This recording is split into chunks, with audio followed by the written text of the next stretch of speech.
बिस्मिल्लाहिर्रहमानिर्रहीम। अस्सलामुअलैकुम। I am Mohammad Wasim Saqib, your chemistry teacher. बेटा आज हमने NMD कैट का लेक्चर नंबर 6 डिस्कस करना है, तो आइए चलते हैं बोर्ड की तरफ।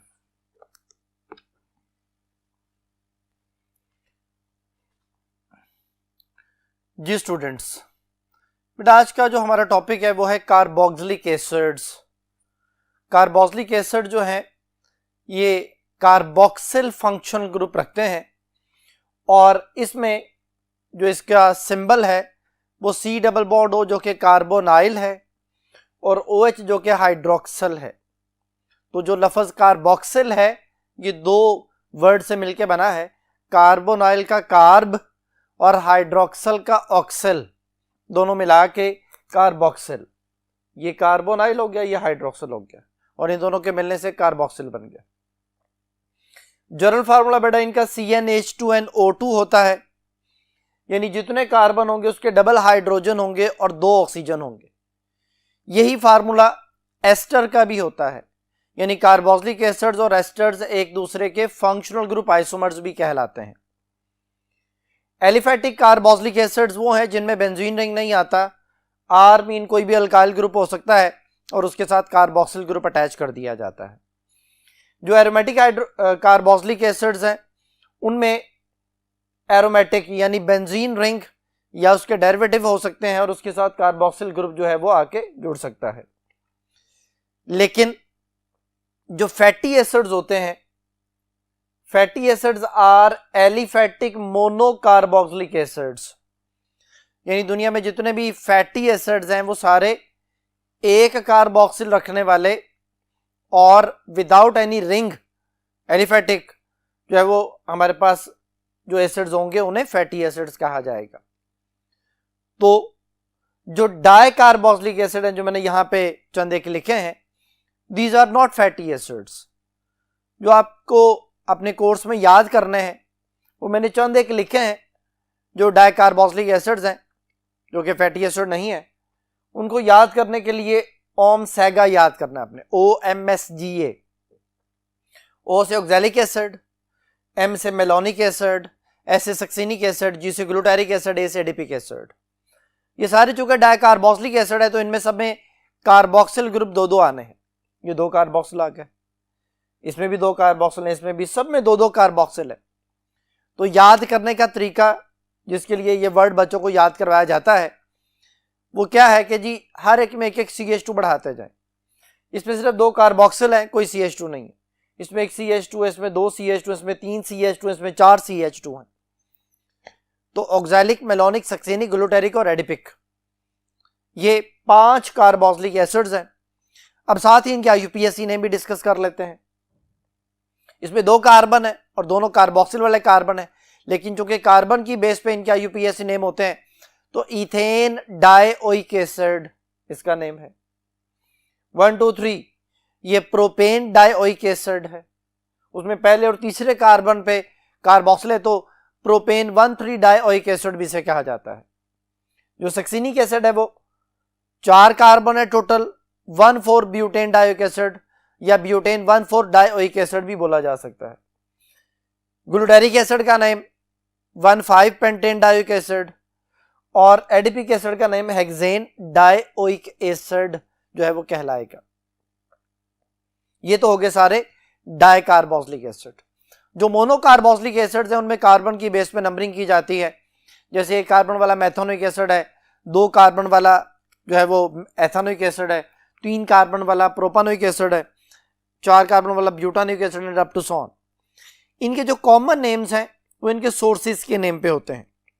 यहाँ पे स्क्रीन पे आपके सामने नोमेनक्लेचर का एक बॉक्स जो है वो शो हो रहा है। पहला फार्मूला जो कि फॉर्मिक एसिड है HCOOH और इसका IUPAC ने मेथनोइक एसिड लिखा हुआ है। ये फॉर्मिक वर्ड फॉर्मिका से है जिसका मतलब है स्टिंग ऑफ रेड आंट, सुर्ख चींटी के डंक में मौजूद होता है। इसी तरह जो एस्टिक एसिड है ये एसीटम से वर्ड निकला है जिसके मतलब है विनीगर, विनीगर में एस्टिक एसिड होता है।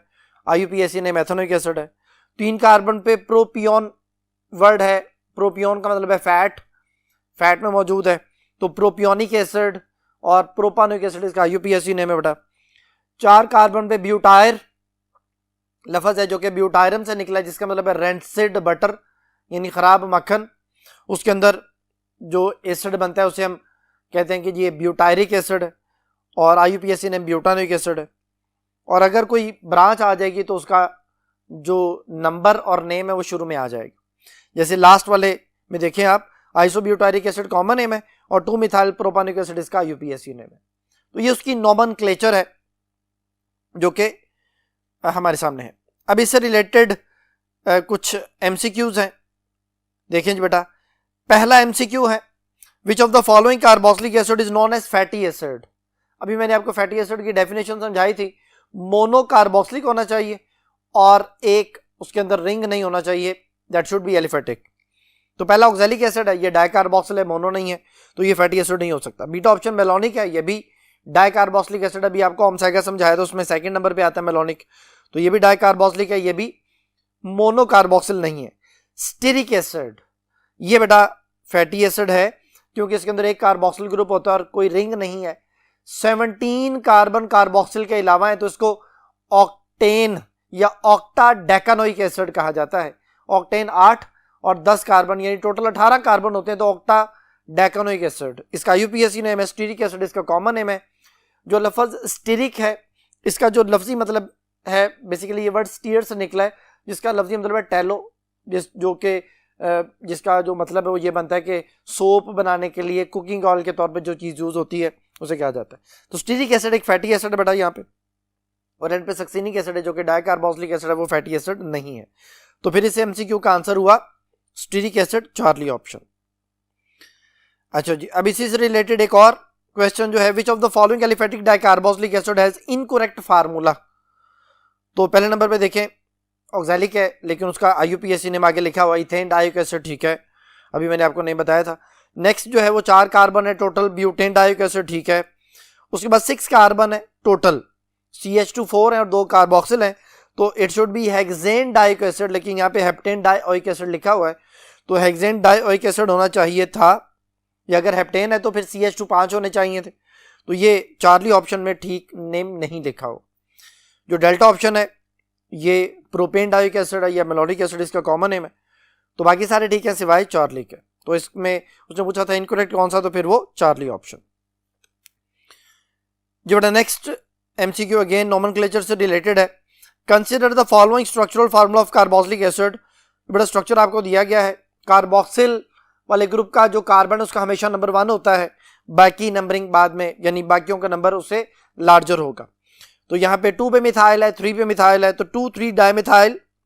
अब 2,3 डाइमिथाइल जो है वो नीचे ऑप्शन में देखें तो सिर्फ बीटा ऑप्शन में लिखा हुआ और कहीं 2,3 डाइमिथाइल नहीं है, तो फिर इसका मतलब है कि वही हमारा आंसर होगा और तो कोई ऑप्शन बनती ही नहीं।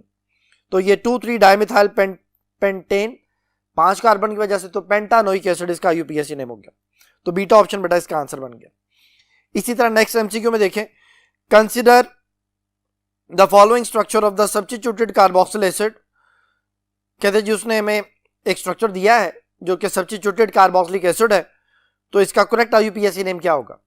अब यहाँ पे जो स्ट्रक्चर है मैं जरा उसको ड्रॉ करता हूँ यहाँ पे, और फिर हम उसका आईयूपीएससी नेम बनाते हैं। CH3 इस तरह से ऐसे शो किया हुआ, तो इट मीन्स कि यहाँ पे कार्बन है और वो CH होगा, फिर उसके बाद CH है, उसके साथ ब्रोमीन है, फिर उसके बाद बेटा कार्बोक्सिल है।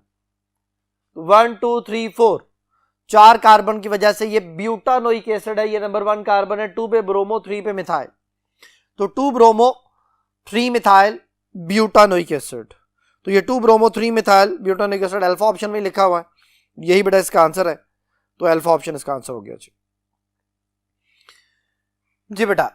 अब हम देखते हैं कि कार्बोक्सिलिक एसिड के फंक्शनल ग्रुप डेरिवेटिव कौन से होते हैं, उसे फंक्शनल डेरिवेटिव बोला जाता है। तो देखें जी, अगर हम कार्बोक्सिल एसिड में OH की जगह पर हैलोजन लगा दें तो ये एसिड हैलाइड कहलाता है, एसिड हैलाइड। तो इसका symbol C double bond O X है। R ग्रुप जब हम यहां पे लगाएंगे तो ये आर के लिहाज से इसका नेम बन जाएगा, लेकिन हम इसको फैमिली नेम एसिड हैलाइड कहते हैं। इसी तरह अगर एक्स की जगह NH2 आ जाए तो ये एसिड अमाइड कहलाता है। इसी तरह R C double bond NH2 आ जाएगा। एस्टर्स में जो है ना वो सी डबल बॉन्ड ओ के इधर भी आर और इधर भी आर, ये एस्टर कहलाता है। और एसिड एनहाइड्राइड, ये भी कार्बोक्सिलिक एसिड के दो मॉलिक्यूल्स में से वाटर माइनस कर दे तो एसिड एनहाइड्राइड बन जाता है, उसका ये जो है ना वो सिंबल बन जाता है। ये इसके फंक्शनल ग्रुप डेरिवेटिव, यानी इसके OH को रिमूव करके या H को रिमूव करके हमने ये सारे उसके डेरिवेटिव्स बना लिए। अब इससे रिलेटेड एक MCQ जो है वो आपके सामने स्क्रीन पे है। MCQ जो है उसकी वर्डिंग है, all of the following derivatives of carboxylic acid have correct functional group and general formula except. कहते हैं तमाम कार्बोक्सिलिक एसिड के जो डेरिवेटिव्स हैं उनका जो फंक्शनल ग्रुप और जनरल फार्मूला ठीक है सिवाय एक के। तो पहली ऑप्शन एसिड हैलाइड है, COX इसका फंक्शनल ग्रुप है और RCOX ये उसका जो ना जनरल फार्मूला बन गया, बिल्कुल ठीक है जी। एसिड अमाइड है, CONH2 इसका फंक्शनल ग्रुप है और RCONH2 इसका जनरल फार्मूला, बिल्कुल ठीक है। एस्टर CO फिर OR यानी RCO फिर OR इसका जनरल फार्मूला बन गया। एसिड एनहाइड्राइड में लिखा हुआ है कि COCO, ये गलत हो गया। ये आपके सामने एसिड एनहाइड्राइड में C डबल बॉन्ड O के बाद O फिर C डबल बॉन्ड O आना चाहिए था, तो इस हवाले से ये ठीक नहीं है। इसका जो जनरल फार्मूला वो भी ठीक नहीं है। तो ये नीचे आंसर एक्सप्लेनेशन में भी देख लें, उसमें भी उसने यही लिखा हुआ है कि RCO फिर के उसके बाद ऑक्सीजन फिर COR, तो ये एनहाइड्राइड है। आगे एग्जांपल्स भी लिखी हुई हैं। जो पहली ऑप्शन एसिड हैलाइड की उसमें एसिटाइल क्लोराइड या एथानोइल क्लोराइड इसे कहा जाता है। दूसरे केस में एथनमाइड या एस्ट्रोमाइड इसका जो है ना वो नेम है। तीसरे चार्ली ऑप्शन में मिथाइल एसीटेट, मिथाइल एथानोएट इसका जो है ना वो नेम है। और एसिड एनहाइड्राइड में एस्टिक एनहाइड्राइड या एथेनोइक एनहाइड्राइड जो है वो उसका नेम है। जी बेटा जी, अब नेक्स्ट जो टॉपिक है वो इसकी प्रिपरेशन है। कार्बोक्सिलिक एसिड को हम प्रिपेयर कैसे कर सकते हैं, तो देखें सबसे पहला मेथड है oxidative cleavage of alkyne. Alkyne को आप ऑक्सीजन की मदद से उसकी चेन को ब्रेक करें और कार्बोक्सिल एसिड को क्रिएट करें।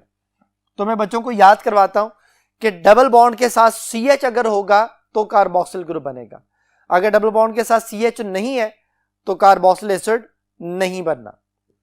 जैसे यहां पे देखें ये 2 ब्यूटीन है, 4 कार्बन है, 4 कार्बन जहां पे डबल बॉन्ड है वहां से चेन को तोड़ दें।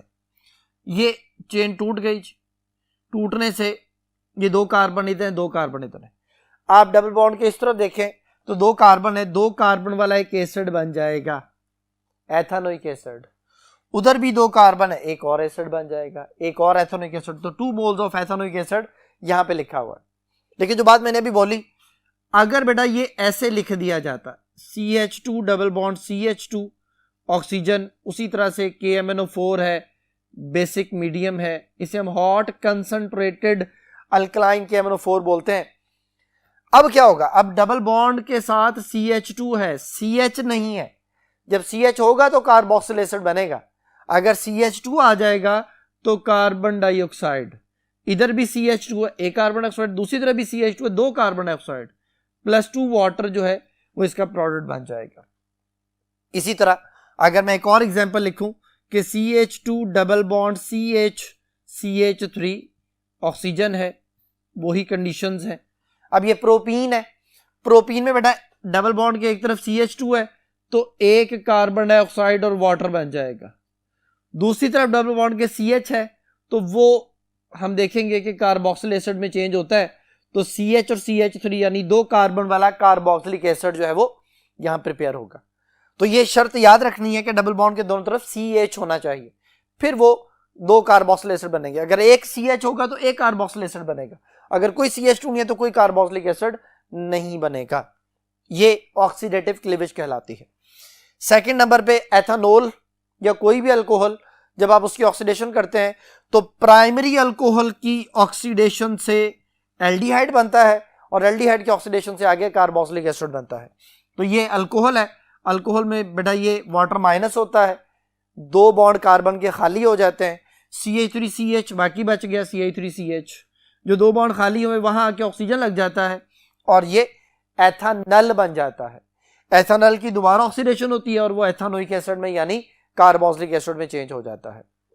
ये सेकंड मेथड है फ्रॉम अल्कोहल, हम किस तरह से कार्बोक्सिलिक एसिड को प्रिपेयर करते हैं। थर्ड मेथड है from Grignard reagent. Grignard reagent को हम कार्बन डाइऑक्साइड से मिलाते हैं ईथर की मौजूदगी में। ग्रिग्नार्ड रिएजेंट में बड़ा मेटल है, मेटल कभी नेगेटिव नहीं होती, मैग्नीशियम पॉजिटिव है तो मैग्नीशियम के साथ वाला कार्बन नेगेटिव है। कार्बन डाइऑक्साइड में कार्बन पे पार्शियल पॉजिटिव है due to less electron activity, oxygen पे ज्यादा इलेक्ट्रॉन एक्टिविटी की वजह से पार्शियल नेगेटिव चार्ज है। तो ये नेगेटिव कार्बन उस पॉजिटिव कार्बन पे अटैक करता है, इलेक्ट्रॉन ऑक्सीजन की तरफ शिफ्ट होते हैं। मैंने इसको लिख लिया C double bond O, electron oxygen की तरफ शिफ्ट हुए, O पे नेगेटिव, MgBr उसके साथ आके जुड़ जाएगा क्योंकि मैग्नीशियम पे पॉजिटिव चार्ज। ये CH3 इलेक्ट्रॉन लेके उस कार्बन के पास जाएगा, उसके साथ जुड़ जाएगा। ये एक इंटरमीडिएट बन गया कि ये CH3 इस कार्बन के साथ और बाकी ये सिचुएशन। अब इसमें हम वाटर ऐड करते हैं इन द प्रेजेंस ऑफ एसिड, तो वो water in the presence of acid यूं भी लिखा जा सकता है ऐसे। तो वाटर ब्रेक होगा, वाटर ब्रेक होगा H एसिड की वजह से, H आयन की वजह से। वाटर का H जाएगा ऑक्सीजन के पास, इट बिकम एथानोइक एसिड और MgBr के साथ OH और Br आ जाएगा, तो ये मैग्नीशियम हाइड्रोक्सी ब्रोमाइड बन जाएगा।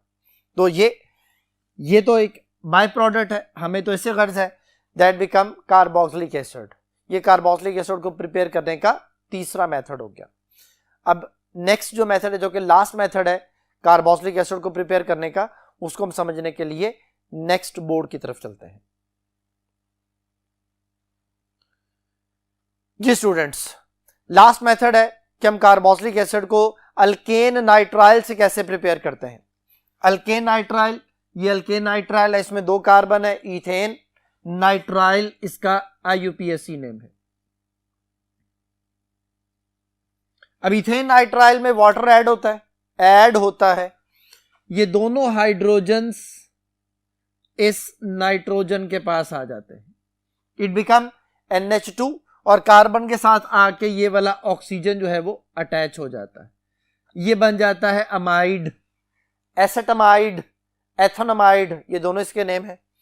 दोबारा वाटर ऐड होता है, हाइड्रोलिसिस होती है, वाटर ब्रेक होता है, ये भी ब्रेक होता है। वाटर का जो OH है वो NH2 की जगह पे आता है, इट बिकम कार्बोक्सिलिक एसिड, ये कार्बोक्सिलिक एसिड बन जाता है। वाटर का जो H है वो NH2 के साथ मिलके NH3 बनता है। वो NH3 जो है वो क्या करता है, वो HCl से रिएक्शन करके अमोनियम क्लोराइड जो है वो बना देता है।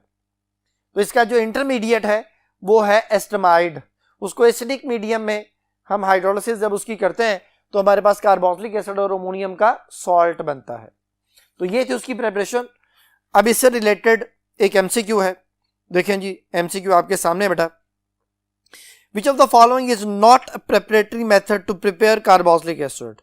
पहली ऑप्शन है by oxidative cleavage of alkynes, वो मैंने अभी आपको जो तरीका समझाया था वो अल्कीन्स था, अल्कीन्स यहां पे लिखा हुआ अल्काइंस, तो अल्काइंस की ऑक्सीडेटिव क्लीवेज से कार्बोक्सिलिक एसिड जो है वो नहीं बनता। अल्कीन की जो है ना वो आप कह लें कि ऑक्सीडेटिव क्लीवेज से कार्बोक्सिलिक एसिड को प्रिपेयर किया जाता है हमारे कोर्स के मुताबिक। दूसरी ऑप्शन है from primary alcohol and aldehyde, alcohol की ऑक्सीडेशन से एल्डिहाइड बनते हैं, एल्डिहाइड की ऑक्सीडेशन से कार्बोक्सिलिक एसिड बनता है, ये मैं भी आपको पढ़ा चुका। बीटा चार्ली ऑप्शन है from Grignard reagent, Grignard reagent का कार्बन डाइऑक्साइड के साथ रिएक्शन से भी कार्बोक्सिलिक एसिड बनता है, ये भी हम पढ़ चुके हैं। और लास्ट जो ऑप्शन है फ्रॉम अल्केन नाइट्राइल, जो मैंने भी आपको समझाया कि अल्केन नाइट्राइल से पहले एस्टोमाइड बनता है, एस्टोमाइड से फिर एसिड हाइड्रोलिसिस की मदद से आप उसे कार्बोक्सिलिक एसिड और अमोनियम सॉल्ट में चेंज कर देते हैं। तो बीटा चार्ली डेल्टा ठीक है, अल्फा ऑप्शन जो है वो ठीक नहीं है, तो ये फिर इनकरेक्ट हो गई। अब बेटा नेक्स्ट जो चीज है आपके सामने स्क्रीन पे इसकी फिजिकल प्रॉपर्टीज जो है वो आपको नजर आ रही हैं।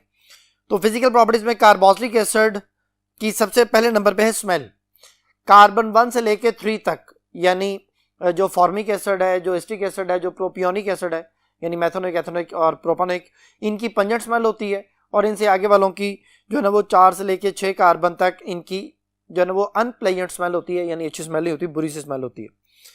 दूसरे नंबर पे इनकी सॉल्युबिलिटी है, कार्बन नंबर 1 से लेके कार्बन 4 तक ये वाटर सॉल्युबल हैं ड्यू टू हाइड्रोजन बॉन्डिंग, लेकिन उसके बाद फिर इनकी आपस की हाइड्रोजन बॉन्डिंग जो है वो ज़्यादा स्ट्रॉन्ग हो जाती है, नतीजतन ये वाटर के ऊपर एक अलहदा से लेयर बना लेते हैं। उनकी जो आप कह लें कि सॉल्युबिलिटी इन वाटर है वो डिक्रीज होती चली जाती है जो जो उसके मोलर मैस में इंक्रीज आता है। तीसरे नंबर पे बॉइलिंग पॉइंट है, जो कार्बोक्सिलिक एसिड है उनका बॉइलिंग पॉइंट बढ़ता है with increase in molar mass, या हर कार्बन के बढ़ने से इनका बॉइलिंग पॉइंट इंक्रीज होता चला जाता है। एग्जांपल के तौर पर उसने फॉर्मिक एसिड दिया हुआ है जिसका बॉइलिंग पॉइंट 100 है, फिर एथेनोइक है जिसका बॉइलिंग पॉइंट 118 है, फिर प्रोपानोइक है जिसका बॉइलिंग पॉइंट 141 है। तो बॉइलिंग पॉइंट बढ़ रहा है विद एवरी जो है ना वो कार्बन के हर कार्बन के इंक्रीज पे बॉइलिंग पॉइंट इंक्रीज हो रहा है। मेल्टिंग पॉइंट का जो कॉन्सेप्ट है वो थोड़ा सा डिफरेंट है। यहाँ पे जो मेंशन किया गया है, जो प्रोपानोइक एसिड है उसका जो मेल्टिंग पॉइंट है वो -22 या 251 केल्विन, जो -22 डिग्री सेंटीग्रेड है और 251 जो है वो केल्विन।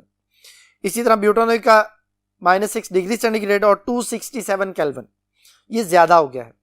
251 से आप देखें 251 से 267 ज्यादा हो गया। फिर जब 5 कार्बन आए तो वो -36 डिग्री सेंटीग्रेड और 237 केल्विन, ये अब कम हो गया। तो फिर इसके बारे में हम बच्चों को इस तरह से समझाते हैं कि इनका जो स्ट्रक्चर है वो जितना ज्यादा सिमेट्रिकल होगा उतना इनका मेल्टिंग पॉइंट इंक्रीज करेगा। देखें ये 4 कार्बन, इसको मैं बच्चों को समझाने के लिए ऐसे बना लेता हूं। एक्चुअली कार्बन जब भी एक दूसरे के साथ अटैच होते हैं तो वो जिगजैग फॉर्म में अटैच होते हैं। ये ब्यूटानोइक एसिड का एक मॉलिक्यूल है, जब दूसरा मॉलिक्यूल इसके करीब आता है तो इनमें कोई गैप नहीं रह जाता। अब बच्चों को हम कैसे समझाते हैं, हम कहते हैं कि जो आखिरी कार्बन है अल्काइल ग्रुप और जो पहला कार्बोक्सिल वाला कार्बन है ये दोनों एक दूसरे के ऑपोजिट साइड पे होते हैं। उसकी वजह से क्या होता है कि दो मॉलिक्यूल्स एक दूसरे के साथ अच्छे तरीके से पैक होते हैं, सिमेट्रिकल स्ट्रक्चर बनता है, पैकिंग अच्छी होती है, इस वजह से इसका मेल्टिंग पॉइंट ज्यादा होता है। लेकिन जब ऑड नंबर ऑफ कार्बन आते हैं, ये इवन कार्बन वाले के लिए है, even carbon mean total 4 carbon है, जब ऑड कार्बन आते हैं तब क्या होता है कि जो आखिरी मिथाइल है और जो पहला कार्बोक्सिल वाला कार्बन है they are on the same side, ये एक ही साइड पे होते हैं। उसे क्या होता है, हम इसको यूं बनाते हैं कि ये एक मॉलिक्यूल आ गया जी, इसके करीब दूसरा मॉलिक्यूल जब आता है तो इनमें ये गैप है, वो गैप्स की वजह से इनकी पैकिंग लूज हो जाती है, अनसिमेट्रिकल हो जाता है। इस वजह से इसका जो मेल्टिंग पॉइंट है वो -36 से बहुत कम हो गया। तो हम ये कहते हैं कि ऑड वालों के मेल्टिंग पॉइंट कम होते हैं, इवन वालों के ज्यादा होते हैं। जो यहाँ पे आपको अभी स्क्रीन पे नजर भी आ रहा था कि जो प्रोपानोइक एसिड था जिसमें 3 कार्बन थे ऑड थे -22, फिर 4 कार्बन इवन हुए -6, फिर दोबारा ऑड हुए 5 कार्बन पे तो -36। जी बेटा अब इस टॉपिक से रिलेटेड एमसीक्यू है, एमसीक्यू देखें। Melting point of the carboxylic acid with even number of carbon atom are higher than those with odd carbon atom, this is because, कहते हैं मेल्टिंग पॉइंट जो इवन कार्बन एटम्स वालों का ज्यादा होता है ऑड कार्बन वालों से, उसकी वजह क्या है। पहली option, the acid with even number of carbon have the carboxyl and the terminal methyl group on the opposite side of the carbon chain and are symmetrical. ठीक है, ये बात अभी मैं आपको बता चुका हूं कि कार्बोक्सिल और मिथाइल ग्रुप एक दूसरे के ऑपोजिट साइड पे होते हैं, पैकिंग अच्छी होती है, सिमेट्रिकल कहलाती है, क्लोज पैकिंग हम उसे कहते हैं। बीटा ऑप्शन है the acid with even number of carbon have the carboxyl and the terminal methyl group on the same side of the carbon chain and are unsymmetrical. तो ये गलत है, अनसिमेट्रिकल नहीं होते, सिमेट्रिकल होते हैं। तो बीटा ऑप्शन जो है वो गलत हो गई। चार्ली ऑप्शन बोथ एंड भी, ये भी गलत हो गया। डेल्टा ऑप्शन नीदर ए नॉर भी, ये भी गलत हो गया। तो फिर इसका आंसर हुआ अल्फा ऑप्शन, जो कि यहाँ नीचे आप देखें कि एक्सप्लेनेशन में भी लिखा हुआ, जो मैं आपको बात बता चुका हूँ, उसमें उसने उनकी पैकिंग का जिक्र किया हुआ है कि कंपैरेटिवली जो है वो ज़्यादा सिमेट्रिकल होते हैं इवन कार्बन, और जो अनसिमेट्रिकल हैं वो ऑड कार्बन वाले हैं, और उनके पैकिंग लूज होने की वजह से मेल्टिंग पॉइंट डिक्रीज कर जाता है। नेक्स्ट क्वेश्चन बेटा, mark the incorrect statement about the carboxylic acid. Carboxylic acid के वाले से इनकरेक्ट स्टेटमेंट हमने बतानी है। The lower member of the aliphatic acids are in the liquid state. ठीक है, जो एलिफेटिक एसिड्स उनके लोअर मेंबर लिक्विड स्टेट में होते हैं, बिल्कुल सही है। Beta option, vinegar has 8 to 9% acetic acid यानी एथेनोइक एसिड, तो ये वाली बात गलत है, 8 to 9% नहीं होती, 4 to 5% जो है वो एसिटिक एसिड या एथेनोइक एसिड इसके अंदर मौजूद होता है। Charlie option, carboxylic acids are more polar than alcohols, ये बात भी ठीक है, अभी हम इसको डिस्कस करते हैं। और डेल्टा ऑप्शन है anhydrous ethanoic acid freezes at 17 degree and is known as glacial acetic acid. जो प्योर एसिटिक एसिड है उसे हम ग्लेशियल एसिटिक एसिड कहते हैं क्योंकि ये 17 डिग्री पे फ्रीज हो जाता है, आइस लाइक सॉलिड में चेंज हो जाता है, इस वजह से उसको ग्लेशियल एसिटिक एसिड बोला जाता है। तो ये डेल्टा ऑप्शन भी ठीक है बेटा। तो ये सारी बातें ठीक है। तो फिर आंसर जो हमारा है वो एक, चूंकि उसने अभी बता चुका हूँ आपको कि बीटा ऑप्शन जो है उसमें उसने 8 to 9% लिखा था, वो 4 to 5% एसिटिक एसिड होता है।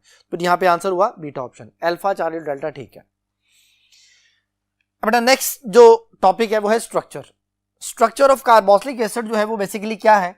कार्बोक्सिलिक एसिड जो है वो रेजोनेंस करता है हाइड्रोजन को छोड़ने के बाद। जैसे ही वो हाइड्रोजन को रिलीज करता है तो क्या होता है, हाइड्रोजन को छोड़ने के बाद O पे नेगेटिव चार्ज आ जाता है। अब ये जो O पे नेगेटिव चार्ज आता है, मैं इसको यहां पे लिख रहा हूं, ये रेजोनेंस करता है। रेजोनेंस मीन कि ये नेगेटिव बॉन्ड बन के इधर और ये इधर, हम इसे डबल एरो से शो करते हैं, फिर RCO negative double bond O। ये रेजोनेंस हाइब्रिड है, दूसरे में इंटर कन्वर्टेबल है, चेंज होते रहते बड़ी तेजी से। तो हम ये कहते हैं कि ये दो equal contributing, major contributing structure है, जैसे बेंजीन का केक्यूल स्ट्रक्चर होता है। अब इसमें चूंकि इलेक्ट्रॉन की डिस्ट्रीब्यूशन के बाद नंबर ऑफ कोवलेंट बॉन्ड में कोई कमी, कोई इजाफा नहीं हो रहा, तो ये मेजर कंट्रीब्यूटिंग स्ट्रक्चर कहलाते हैं। अब इस वजह से ये हाइड्रोजन को छोड़ता है और अच्छा जो है वो एसिड बन जाता है। यानी ऑर्गेनिक कंपाउंड में जितने भी एसिड्स हैं उन सब में सबसे स्ट्रॉन्गर एसिड जो है वो कार्बोक्सिलिक एसिड्स ही होते हैं। हाइड्रोजन छोड़ने के बाद रेजोनेंस स्टेबलाइज्ड होते हैं। तो अब हम इसकी जो रिप्रेजेंटेशन है वो कैसे लिखते हैं? RC, फिर ये जो ऑक्सीजन के साथ चूंकि इसका बॉन्ड दोनों तरफ है, कभी इधर डबल बॉन्ड बन जाता है, कभी इधर डबल बॉन्ड बन जाता है, तो चेंज होते रहते हैं, इसलिए मैंने डॉटेड लाइन से शो किया है। और दोनों ऑक्सीजन पे नेगेटिव आते हैं, इसलिए बारी बारी दोनों पे नेगेटिव की वैसे हाफ नेगेटिव इधर, हाफ नेगेटिव इधर। एज ए होल ये फुल नेगेटिव ही है, लेकिन हम इसको यूं भी लिख सकते हैं और यूं भी लिख सकते हैं, दोनों तरह से इसको रिप्रेजेंट किया जाता है। तो अब इससे रिलेटेड MCQ देखें बेटा जी। Which of the following best represents the structure of the carboxylate ion? पहली ऑप्शन में देखें RCO, दोनों पे उसने पार्शियल नेगेटिव और एक पे पार्शियल पॉजिटिव लिखा है, तो गलत हो गया ये। बीटा ऑप्शन में RCO नेगेटिव है और एक तरफ डबल बॉन्ड है, लेकिन ये बेस्ट एक्सप्लेनेशन नहीं है। चार्ली ऑप्शन जो है वो जैसे मैंने भी आपके सामने लिखा हुआ है, ये RC के साथ ऑक्सीजन के साथ डॉटेड बॉन्ड शो किए गए हैं क्योंकि ये बड़ी तेजी से एक दूसरे में इंटरकन्वर्टिबल होते हैं। डेल्टा ऑप्शन में भी इसी तरह बीटा और डेल्टा तो करीबन एक दूसरे से मिलती जुलती हैं। तो चार्ली ऑप्शन बेटा इसकी बेस्ट एक्सप्लेनेशन है इसके रेजोनेंस स्ट्रक्चर के हवाले से। तो फिर इस MCQ का आंसर चार्ली ऑप्शन हुआ जी बेटा जी। अब नेक्स्ट जो चीज है वो है reactivity of carboxylic acid. Carboxylic acid जो है वो रिएक्टिव है, but they are differ from alcohol and they are differ from aldehyde and ketones. इसमें OH है लाइक अल्कोहल्स, लेकिन ये अल्कोहल की तरह बिहेव नहीं करता। क्यों? क्योंकि इसमें जो कार्बोनाइल का जो कार्बन है वो OH से इलेक्ट्रॉन अपनी तरफ विड्रॉ करता है। जब इलेक्ट्रॉन विड्रॉ करता है तो वो जो हाइड्रोजन है ऑक्सीजन के साथ जो जुड़ा हुआ है ये आसानी से लैदा हो सकता है and it behave like an acid, ये एसिड की तरह बिहेव करता है। इसी तरह चूंकि इलेक्ट्रॉन कार्बोनिल के कार्बन की तरफ आते हैं, कार्बन का जो पार्शियल पॉजिटिव चार्ज है वो डिक्रीज हो जाता है, पोलैरिटी डिक्रीज होती है, तो इसके जो रिएक्शन है वो एल्डिहाइड और कीटोन से डिफर हो जाते हैं। क्योंकि एल्डिहाइड कीटोन में भी कार्बोनिल ग्रुप होता है, इसमें भी कार्बोनिल ग्रुप है, लेकिन चूंकि इलेक्ट्रॉन की डेंसिटी ट्रेवल कर रही है टुवर्ड कार्बोनिल कार्बन, इसलिए पोलैरिटी कम और रिएक्टिविटी डिफरेंट हो गई। तो ये उसके स्ट्रक्चर से, रिएक्टिविटी से रिलेटेड जो है वो बात थी कि भाई ये जो जितने भी कार्बोक्सिलिक एसिड्स हैं they are different from alcohol and they are also different from aldehyde and ketones. अब बेटा नेक्स्ट रिएक्शंस को समझने के लिए हम नेक्स्ट बोर्ड की तरफ चलते हैं जी स्टूडेंट्स। बेटा जो कार्बोक्सिलिक एसिड के रिएक्शंस हैं वो इसके H की वजह से हैं, OH की वजह से हैं, इसी तरह कार्बोनाइल की वजह से होते हैं और कार्बोक्सिल ग्रुप की वजह से होते हैं। तो देखते हैं यहाँ पे मेजर दो कैटेगरीज होती हैं, H की वजह से और OH की वजह से। H की वजह से क्या होगा कि जब ये सिर्फ अपने H को रिलीज करेगा, जब ये सिर्फ H को रिलीज करेगा तो ये एसिड होगा। एसिड किससे रिएक्शन करता है? किसी बेस के साथ, कार्बोनेट्स के साथ, बाइकार्बोनेट्स के साथ। जो NaOH है वो अल्कली कहलाती है, जो कार्बोनेट बाइकार्बोनेट है ये जो है ना वो बेसिक सोल्यूशन अल्कलाइन सोल्यूशन बनाते हैं, लेकिन उनको वीक बेसिस कहा जाता है, या सिर्फ सोडियम मेटल के साथ। तो इन सब केसेस में चूंकि सॉल्ट बनना है तो यहाँ पे sodium ethanoate, sodium ethanoate, sodium ethanoate, sodium ethanoate, सब में सोडियम एथेनोएट बनेगा, लेकिन NaOH में ये OH और ये H मिलके वाटर बन जाता। तो सॉल्ट प्लस वाटर। ये जो कार्बोनेट और बाइकार्बोनेट्स हैं, इनमें carbon dioxide release with effervescence, carbon dioxide release होती है विद एफरवेसेंस बबल्स की सूरत में, साथ वाटर और साथ सॉल्ट बनता है। लेकिन जब आप इसको सोडियम मेटल से मिलाते हैं तो मेटल के साथ मिलने पे ये हाइड्रोजन गैस को रिलीज करता है, ये इसके एसिड होने की या हाइड्रोजन छोड़ने की एबिलिटी की वजह से ऐसा है। तो ये सारे रिएक्शन जो हैं वो क्या शो कर रहे हैं कि ये अपने सिर्फ H को रिएक्शन में इन्वॉल्व कर रहा है। लेकिन ये जो मैंने रिएक्शन लिखे हैं ये सारे वो रिएक्शन है इन विच OH ग्रुप इज इन्वॉल्व्ड। तो देखें जी, सबसे पहला रिएक्शन जो है वो अल्कोहल और कार्बोक्सिलिक एसिड का है। ये एक स्पेशल टाइप है, कंसंट्रेटेड H2SO4 या कंसंट्रेटेड HCl या HNO3 की मौजूदगी में रिएक्शन होता है, तीनों में से कोई भी यूज हो सकता है। वाटर, अल्कोहल H छोड़ता है, कार्बोक्सिलिक एसिड OH छोड़ता है, वाटर बनता है। हम कहते हैं कि OH पे नेगेटिव चार्ज है, इस वजह से ये एक न्यूक्लियोफिलिक सब्स्टिट्यूशन रिएक्शन है, क्योंकि OH न्यूक्लियोफाइल है, उसकी जगह नया न्यूक्लियोफाइल यानी ये इथॉक्सी ग्रुप आ जाता है। तो फिर ये क्या बन जाता है, CH3C डबल बॉन्ड O(C2H5), इसका नाम है इथाइल एसीटेट, इथाइल एथेनोएट भी से कहा जाता है। तो इथाइल एसीटेट या इथाइल एथेनोएट प्लस वाटर। अब ये एस्टर है बेटा, इसकी फ्रूटी स्मेल होती है। इसी तरह से अब एस्टर जो है वो हमारी डेली लाइफ में आप कह लेंगे यूज होते हैं, फ्रूटी स्मेल होने की वजह से इनको डिफरेंट फ्लेवर्स के तौर पे यूज किया जाता है। फ्लेवर्स में दो चीजें होती हैं, टेस्ट एंड स्मेल, कि उसका टेस्ट और उसकी स्मेल जो है वो किसी न किसी फ्रूट से मैच करती होगी, तो इसलिए हम उसे फ्रूटी स्मेल का नाम देते हैं। इसी तरह जो है वो हमारे पास PCl5 या थायोनाइल क्लोराइड के साथ जो रिएक्शन है वो एसिड हैलाइड को प्रोड्यूस करता है। एसिड हैलाइड मीन कि यहां से OH रिलीज हो जाता है और उसकी जगह Cl आ जाता है। जैसे PCl5 है, PCl5 एक अनस्टेबल कंपाउंड है, इसमें से Cl जो है वो दो क्लोरीन जो है वो सेपरेट होते हैं, वो आके इसको ब्रेक करते हैं, ब्रेक करके इसकी जगह पे Cl आ जाता है। एसिटाइल क्लोराइड या एथानोइल क्लोराइड इसका जो है वो नेम है, एथानोइल क्लोराइड इसका IUPAC नेम है, एसिटाइल क्लोराइड इसका कॉमन नेम है। प्लस ये एक H उधर से निकलने वाले क्लोरीन के साथ मिलकर HCl बना देता है। ये दो क्लोरीन हो गए, बाकी तीन क्लोरीन रह गए, एक ऑक्सीजन रह गया, तो POCl3 फास्फोनाइल क्लोराइड जो है वो इसका बाय प्रोडक्ट बन जाता है।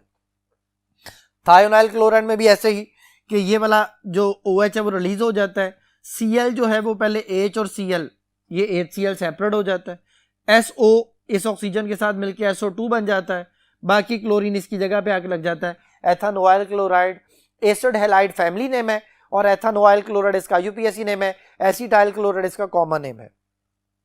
और लास्ट बट नॉट लीस्ट ये एसिड अमाइड है। एसिड अमाइड जो है वो कैसे बनता है कि पहले एस्ट्रिक एसिड और अमोनिया का रिएक्शन होता है, सॉल्ट बनता है अमोनियम एसीटेट। अमोनियम एसीटेट को जब हम हीट करते हैं तो हीट करने के बाद ये एसिटमाइड या एथेनमाइड प्लस वाटर में चेंज हो जाता है। तो ये तीन कैटेगरीज जिनमें OH की जगह पे जो है वो आ गया अल्कोक्सी ग्रुप, हेलोजन ग्रुप या हेलाइड ग्रुप आप इसे कह लें, और लास्ट वाले में अमाइड। तो पहले वाला एस्टर है, दूसरा एसिड हैलाइड है, तीसरा एसिड अमाइड है। अब इनसे रिलेटेड कुछ MCQs हैं जो आपके सामने हैं स्क्रीन पे। पहले MCQ को हम देखते हैं जी। पहला MCQ है बेटा, ये रिलेटेड है बेसिकली इसके जो है ना वो एस्टर्स के हवाले से। तो सबसे पहले हम देखते हैं जी कि इसके फ्लेवर के हवाले से जिक्र किया गया है। Ethyl alcohol and butyric acid are condensed to form ester ethyl butyrate in the presence of concentrated H2SO4 ethyl butyrate gives the flavour of. Ethyl butyrate बेटा आपकी बुक में भी जो है ना वो 13 चैप्टर में एक टेबल बनाया हुआ है, उसके अंदर उसने एस्टर्स के फ्लेवर्स लिखे हैं उसके सामने। तो इथाइल ब्यूटायरेट जो है ये पाइनएप्पल का फ्लेवर होता है। पहली ऑप्शन है पियर, दूसरी ऑप्शन है बनाना, तीसरी ऑप्शन है पाइनएप्पल, चौथी ऑप्शन है एप्पल। तो ये पाइनएप्पल का फ्लेवर होता है, फिर इसका आंसर हो गया Charlie option. Next, which of the following derivative of carboxylic acid can not be prepare directly from the carboxylic acids. बेटा अभी मैंने आपके सामने कुछ जो है ना वो लिखे थे कार्बोक्सिलिक एसिड के जो डेरिवेटिव्स है, जिनमें OH ग्रुप की जगह पे अल्कोक्सी ग्रुप आया, हेलोजन ग्रुप आया, या अमाइड ग्रुप जो ना वो NH2 ग्रुप आ गया। तो वो पूछ रहा है कि कौन सा डायरेक्टली प्रिपेयर नहीं होता। तो पहली ऑप्शन एसिड हेलाइड है, ठीक है, दूसरी ऑप्शन एसिड अमाइड है, तीसरी एस्टर है, चौथी एसिड एनहाइड्राइड है। तो ये जो बेटा हमारे पास अमाइड होता है ये डायरेक्टली प्रिपेयर नहीं होता। क्यों नहीं होता? क्योंकि ये जो कार्बोक्सिलिक एसिड और अमोनिया का रिएक्शन है, इसमें अमोनियम एसीटेट बनता है। अमोनियम एसीटेट एक स्टेबल सॉल्ट है, इसको हीट करना पड़ता है, स्ट्रांगली हीट करना पड़ता है, देन ये जो है ना वो एसिड अमाइड में चेंज होता है। तो एसिड अमाइड डायरेक्टली प्रिपेयर नहीं होता, बाकी जितने भी डेरिवेटिव्स हैं वो सारे डायरेक्टली प्रिपेयर हो जाते हैं। अच्छा जी, अब बेटा जो यहाँ पे नेक्स्ट कॉन्सेप्ट है वो रिलेटेड है इसकी रिएक्टिविटी से रिलेटेड, कि विच of the following reaction of ethanoic acid is not nucleophilic substitution reaction. कहता है कौन सा रिएक्शन जो है वो न्यूक्लियोफिलिक सब्स्टिट्यूशन रिएक्शन नहीं है। तो यहाँ पे मैंने आपके सामने जो कैटेगरीज लिखी हुई हैं वो 3 कैटेगरीज हैं, एक एस्टर है, एक जो है ना वो एसिड हैलाइड है, और एक एसिड अमाइड है। तो पहली ऑप्शन एस्टर फॉर्मेशन है, ये तो न्यूक्लियोफिलिक सब्स्टिट्यूशन रिएक्शन है, मैंने यहाँ पे मेंशन भी किया हुआ न्यूक्लियोफिलिक सब्स्टिट्यूशन। इसी तरह beta option acid chloride formation, ये भी न्यूक्लियोफिलिक सब्स्टिट्यूशन है क्योंकि OH की जगह पे Cl आ जाता है। जो अमाइड फॉर्मेशन है ये भी एक न्यूक्लियोफिलिक सब्स्टिट्यूशन है क्योंकि OH की जगह पे NH2 आ जाता है, ये भी नेगेटिवली चार्ज जो है ना वो स्पीशी है। जो डेल्टा ऑप्शन है वो है सॉल्ट फॉर्मेशन। सॉल्ट फॉर्मेशन में H की जगह पे मेटल आती है। मेटल इज नॉट इलेक्ट्रोफाइल, ये इलेक्ट्रोफिलिक सब्स्टिट्यूशन नहीं है, लेकिन ये न्यूक्लियोफिलिक सब्स्टिट्यूशन भी नहीं है, ये तो सॉल्ट फॉर्मेशन है। तो सॉल्ट फॉर्मेशन जो है वो न्यूक्लियोफिलिक सब्स्टिट्यूशन की कैटेगरी में नहीं आता, इसलिए इसका आंसर हो गया डेल्टा ऑप्शन। नेक्स्ट क्वेश्चन है बेटा, एस्टिक एसिड को उसने PCl5 के साथ मिलाया हुआ है, which one of the following option show the product of the above reaction. ये बेटा मैं आपको रिएक्शन पढ़ा चुका हूं, इसकी ऑप्शन उसने दी हुई है POCl2 प्लस CH3COCl2 लिखा हुआ, CH3COCl होता है एसिटाइल क्लोराइड, जैसा कि यहाँ पे मेंशन किया गया PCl5 के रिएक्शन में। तो अल्फा ऑप्शन तो ठीक नहीं है। बीटा ऑप्शन POCl3 है, लेकिन आगे CH3COCl2 लिख दिया है, तो ये भी गलत हो गया। इसी तरह चार्ली ऑप्शन में CH3COCl लिखा हुआ है लेकिन POCl2 लिखा हुआ है, ये भी गलत हो गया। Delta option CH3COCl plus POCl3 plus HCl, ये है बेटा इसका करेक्ट आंसर, तो डेल्टा ऑप्शन बेटा इसका आंसर हो गया। नेक्स्ट क्वेश्चन है, ethyl alcohol plus acetic acid और आगे concentrated H2SO4, what will be the exact product in the above reaction. ये बेटा मैं आपको रिएक्शन पढ़ा चुका हूं। पहली ऑप्शन डायथाइल ईथर है, ईथर तो बनता नहीं है इसमें। दूसरी ऑप्शन मिथाइल प्रोपाइल ईथर है, वो भी गलत हो गया। चार्ली ऑप्शन इथाइल एसीटेट और delta option butyl alcohol. Alcohol नहीं बनता, एस्टर बनता है, तो एस्टर वाली सिर्फ एक ही ऑप्शन है, इथाइल एसीटेट। नेक्स्ट क्वेश्चन जो है वो टेक्निकल है। When ethanol is warmed with ethanoic acid in the presence of strong acid catalyst and ester, ethyl ethanoate is formed। ठीक है, रिएक्शन भी दिया हुआ बेटा उसने। Which of the following statement is correct? पहली ऑप्शन अल्कोहल इज रिड्यूस्ड, दूसरी option है OH bond in the ethanoic acid is broken, Charlie option है OH bond in ethanol is broken, और डेल्टा ऑप्शन है एसिड इज ऑक्सीडाइज्ड। तो बेटा हम देख लेते हैं। सबसे पहली ऑप्शन उसने लिखी हुई है अल्कोहल इज रिड्यूस्ड। तो देखें अल्कोहल से क्या चीज रिलीज हो रही है, hydrogen. Loss of hydrogen is called oxidation. जो अल्कोहल है वो अपने हाइड्रोजन को छोड़ रहा है, जो अपने हाइड्रोजन को छोड़ेगा उसकी तो ऑक्सीडेशन होगी। तो ये वाली बात जो है वो तो गलत हो गई, अल्कोहल इज रिड्यूस्ड, पहली बात ही गलत होगी क्योंकि अल्कोहल तो हाइड्रोजन छोड़ है, ये तो ऑक्सीडेशन है। तो मैं यहां पे लिख देता हूं कि ये जब इसमें चेंज हुआ है तो इसकी ऑक्सीडेशन हो रही है। इसी तरह कार्बोक्सिलिक एसिड जो है acid is oxidised, delta option लिखी हुई है, पहले मैं उससे डिस्कस कर रहा हूं। एसिड में से OH निकल रहा है, ऑक्सीजन जा रहा है, ऑक्सीजन का जाना रिडक्शन है, तो एसिड इज रिड्यूस्ड, इसकी रिडक्शन हो रही है, ये रिड्यूस लिख दिया। तो यहां पे लिखा हुआ एसिड इज ऑक्सीडाइज, ये भी गलत हो गया, यानी अल्फा डेल्टा ऑप्शन कैटेगरी से बाहर, क्योंकि उसने सवाल पूछा था विच वन इज करेक्ट, तो अल्फा डेल्टा तो करेक्ट नहीं है। अब आते हैं बीटा ऑप्शन पे, OH bond in the ethanoic acid is broken. इसमें एथेनोइक एसिड में कार्बन ऑक्सीजन का बॉन्ड ब्रेक हो रहा है, ऑक्सीजन हाइड्रोजन का बॉन्ड ब्रेक नहीं हो रहा, तो बीटा ऑप्शन भी गलत हो गई। और चारवी ऑप्शन है OH bond is broken in ethanol is broken. Ethanol में ऑक्सीजन हाइड्रोजन का बॉन्ड ब्रेक हो रहा है, ये वाली बात सही है, फिर इसका आंसर हो गया चार्ली ऑप्शन। जी बेटा नेक्स्ट है, which of the following is the weakest acid. जी बेटा याद रखिएगा, कार्बोक्सिलिक एसिड्स में अगर तो सिंपल एसिड्स हैं, सिंपल एसिड्स जिसमें कोई जो है ना वो दूसरा फंक्शनल ग्रुप अटैच नहीं है, तो फिर जितने कम कार्बन उतना स्ट्रॉन्ग एसिड। जैसे यहां पे लिख रहा हूं मैं कि जी फॉर्मिक एसिड है स्ट्रॉन्ग एसिड, एस्टिक एसिड है दूसरे नंबर पे आ गया, प्रोपानोइक एसिड है तीसरे नंबर पे आ गया, ब्यूटानोइक एसिड है चौथे नंबर पे आ गया, नेप्टोसॉन। जितने कम कार्बन उतना स्ट्रॉन्ग एसिड। ये एसिडिक स्ट्रेंथ मैंने लिख दिया, डिक्रीजिंग ऑर्डर लिख दिया। लेकिन अगर उसमें कोई ग्रुप्स आ जाए, जैसे जो ना वो हेलो सब्स्टिट्यूटेड हमारे इस कोर्स में मौजूद हैं, तो हेलो सब्स्टिट्यूटेड में जितना ज्यादा इलेक्ट्रोनेगेटिव एटम अटैच होगा उतना ज्यादा एसिड स्ट्रॉन्ग हो जाएगा। यानी मैं यहां पे लिख देता हूं, more electronegative atom make carboxylic acid more stronger. ये वाली बात याद रखनी, जितना ज्यादा इलेक्ट्रोनेगेटिव एटम अटैच होगा किसके साथ, अल्फा कार्बन के साथ, जिसके साथ कार्बोक्सिल ग्रुप अटैच है, अगर उसके साथ जितना ज्यादा इलेक्ट्रोनेगेटिव एटम अटैच होगा वो उतना ज्यादा उसे स्ट्रॉन्ग एसिड बना देगा। यानी फ्लोरो एस्टिक एसिड जो है वो ज्यादा स्ट्रॉन्ग एसिड होगा देन क्लोरो एस्टिक एसिड ज्यादा स्ट्रॉन्ग एसिड होगा देन ब्रोमो एस्टिक एसिड ज्यादा स्ट्रॉन्ग एसिड होगा देन आयोडो एस्टिक एसिड, जो कि इस तरह से बन जाएगा। इधर लिख रहा हूं, फ्लोरो एस्टिक एसिड नंबर 1 हो जाएगा, इसके बाद क्लोरो एस्टिक एसिड आ जाएगा, इसके बाद ब्रोमो एस्टिक एसिड आ जाएगा और एंड पे आयोडो एस्टिक एसिड आ जाएगा। तो ये जो ग्रुप अटैच है उसके साथ, उसके हवाले से इसका एक डिक्रीजिंग ऑर्डर आ गया कि सबसे स्ट्रॉन्ग एसिड जो है वो फ्लोरोस्टिक। अब फिर अगला जो कॉन्सेप्ट है वो ये है कि कितने नंबर ऑफ सब्स्टिट्यूएंट अटैच है। अगर फर्ज करें जी 2 क्लोरीन अटैच है तो वो डाइक्लोरोएस्टिक एसिड हो जाएगा, वो मोनोक्लोरोएस्टिक एसिड से ज्यादा स्ट्रॉन्ग एसिड होगा। जो ट्राइक्लोरोएस्टिक एसिड है वो मजीद स्ट्रॉन्गर एसिड हो जाएगा देन डाइक्लोरो से। तो यहां पे देखें, इसी से रिलेटेड क्वेश्चन है कि विच of the following is weakest acid. पहली ऑप्शन एस्टिक एसिड है, कोई हेलो ग्रुप अटैच नहीं है। दूसरी ऑप्शन क्लोरोएस्टिक एसिड है, 1 क्लोरीन आ गया जी। तीसरी ऑप्शन डाइक्लोरोएस्टिक एसिड है, 2 क्लोरीन आ गए। और डेल्टा ऑप्शन ट्राइक्लोरोएस्टिक एसिड है, तो ट्राइक्लोरोएस्टिक एसिड सबसे स्ट्रॉन्ग एसिड हो जाएगा। जैसे नीचे आंसर में उसने आंसर एक्सप्लेनेशन में दिया हुआ है। अभी उसने वीक एसिड पूछा था तो मैं स्ट्रॉन्ग से बात शुरू करता हूं। ट्राइक्लोरोएस्टिक एसिड नंबर 1 पे, फिर डाइक्लोरो, फिर मोनोक्लोरो और एंड पे जो वीकेस्ट एसिड होगा जिसमें कोई हैलोजन ग्रुप अटैच नहीं होगा। तो इसका आंसर हो गया अल्फा ऑप्शन।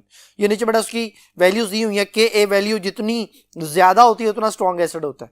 तो सबसे ज्यादा जो है वो ट्राइक्लोरोएस्टिक एसिड की है, फिर उससे कम डाइक्लोरो की है, फिर मोनोक्लोरो की है, फिर देन एस्टिक एसिड की है। जी बेटा देखें यहाँ पे एक स्ट्रेंथ के हवाले से एक जो है वो टेबल भी बना हुआ है कि acidic nature of carboxylic acid जो है वो आप देखें कि उसने एक एरो लगाया हुआ है।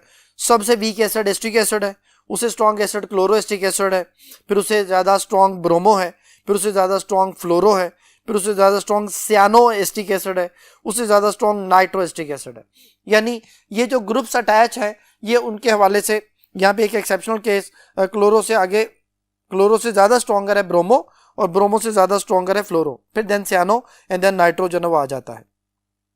और नीचे जो मैंने अभी आपको बताया कि जितने ज़्यादा हेलो ग्रुप अटैच होंगे, ये देखें स्लाइड में आपको शो हो रहा है कि एस्टिक एसिड से ज़्यादा स्ट्रॉन्ग क्लोरोएस्टिक एसिड है, फिर डाइक्लोरो, फिर ट्राइक्लोरो आ जाता है। इसी तरह जो मैंने अभी आपको बताया था कुछ देर पहले, ये तीसरे पॉइंट में देखें कि फॉर्मिक एसिड सबसे स्ट्रॉन्ग, फिर एस्टिक एसिड है, फिर प्रोपानोइक है, फिर देन जितने कार्बन बढ़ते जाएंगे उतना वीक एसिड होता चला जाएगा। तो एस्टिक स्ट्रेंथ डिक्रीज होती चली जा रही है।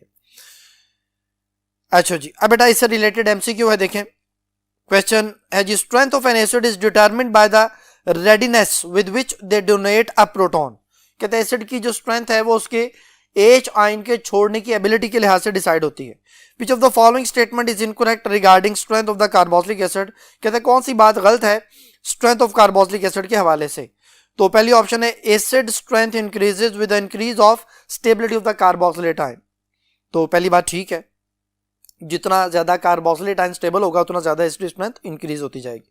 बीटा ऑप्शन है इलेक्ट्रॉन डोनेटिंग अल्काइल ग्रुप, जितने अल्काइल ग्रुप अटैच होंगे अल्फा कार्बन के साथ उतना ज्यादा एसिड वीक होता चला जाएगा। यानी अगर अल्फा कार्बन के साथ 2 मिथाइल ग्रुप अटैच है तो एसिडिक स्ट्रेंथ डिक्रीज हो जाती है, अगर 3 मिथाइल ग्रुप अटैच कर देंगे एसिडिक स्ट्रेंथ मजीद डिक्रीज हो जाएगी। तो दूसरी बात भी सही हो गई। Charlie option electron withdrawing group जैसे chloro, bromo, fluorine, OH, cyano increase acidity. अभी जो ना वो आपको कुछ देर पहले स्लाइड में बताया था कि जो ना OH ग्रुप हो गया, साइनाइड हो गया, फ्लोरो, ये ज्यादा एसिडिक स्ट्रेंथ को इंक्रीज करते हैं। तो चार्ली बात भी सही हो गई। डेल्टा ऑप्शन है strength of carboxylic acid is not affected by the electron donating और इलेक्ट्रॉन विड्रॉइंग ग्रुप। तो ये बात गलत हो गई। इलेक्ट्रॉन डोनेटिंग ग्रुप से एसिड वीक होता है, इलेक्ट्रॉन विड्रॉइंग ग्रुप से एसिड स्ट्रॉन्ग होता है। तो डेल्टा बात इनकरेक्ट है बेटा।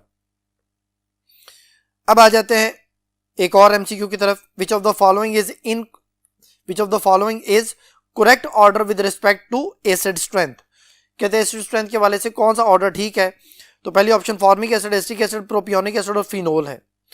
तो बेटा सबसे स्ट्रॉन्ग एसिड जो है वो कार्बोक्सिलिक एसिड ही होते हैं, और कार्बोक्सिलिक एसिड में जो सबसे कम कार्बन वाला है तो फॉर्मिक एसिड सबसे पहले, फिर एसिटिक एसिड, फिर प्रोपियोनिक एसिड और लास्ट पे फिनोल। तो अल्फा ऑप्शन इसका ठीक आंसर बनेगा, क्योंकि बीटा ऑप्शन में फिनोल उसने दूसरे नंबर पे लिख दिया है, चार्ली ऑप्शन में फिनोल पहले नंबर पे है, डेल्टा ऑप्शन में फिनोल तीसरे नंबर पे। फिनोल ने लास्ट नंबर पे आना है, क्योंकि फिनोल की एसिडिक स्ट्रेंथ कार्बोक्सिलिक एसिड के मुकाबले में वीक होती है, कम होती है। तो अल्फा ऑप्शन बेटा इसका आंसर हो गया। नेक्स्ट है which of the following hello substituted carboxylic acid is the strongest acid. एक फ्लोरोएस्टिक एसिड है, फिर क्लोरो है, फिर ब्रोमो है, फिर आइडो है। तो फ्लोरो के बाद क्लोरो आ जाता है, क्लोरो के बाद ब्रोमो है, ब्रोमो के बाद आइडो। ये जो ना नीचे आंसर एक्सप्लेनेशन में भी इसको मेंशन किया गया है जी। अब आ जाते हैं डिफरेंट ग्रुप्स की तरफ। The relative acid strength of carboxylic acid, water, ethanol and phenol has the following order of increasing acidic strength. तो पहले नंबर पे कार्बोक्सिलिक एसिड है, जैसे मैंने अभी बताया कार्बोक्सिलिक एसिड जो है वो सबसे स्ट्रॉन्ग एसिड्स होते हैं। देन फिनोल आता है, फिनोल के बाद एथेनॉल है, एथेनॉल के बाद वाटर, ये उसने लिखा हुआ है, लेकिन बेसिकली कार्बोक्सिलिक एसिड नंबर 1 पे,